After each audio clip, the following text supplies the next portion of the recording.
Melbourne came about 1835, the first settlers came to Melbourne. They were basically free settlers. There's not much of a convict history.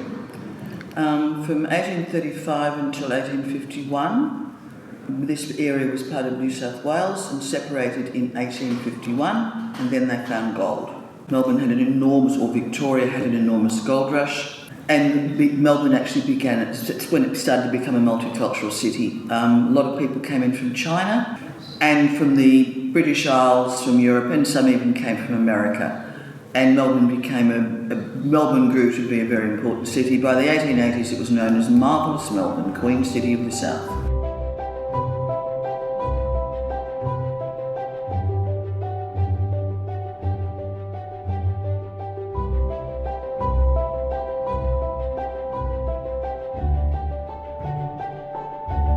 This is a really easygoing country, and it's really easy to live here. And this place is beautiful. I feel like I don't feel that I'm judged in Tel Aviv, but here I feel extra that I can just be whoever I want. That's what I feel here. I choose Australia because maybe it's more easier life, there's a good lifestyle.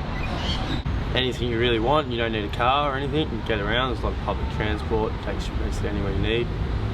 If you want to go maybe just a bit out, you might need a car, but you've got a lot of friends that can take you out there too. But no, I love Melbourne. It's a great city, and yeah, it's great people, and yeah, we're good environment, that's for sure. G'day mate, how you doing?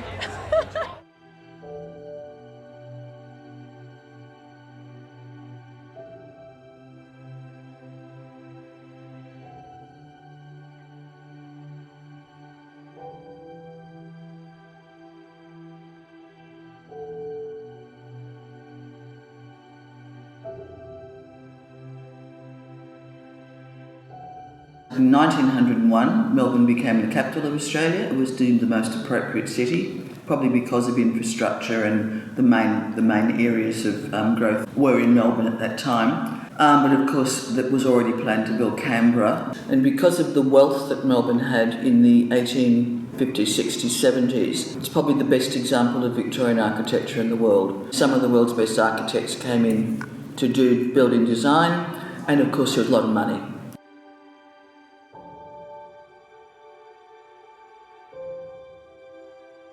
If we take the example of international students, 15 years ago there were half the number present. Now, as of last year, there were close to 800,000 international students enrolled in Australia. That means there's a proliferation of clubs, societies, support services.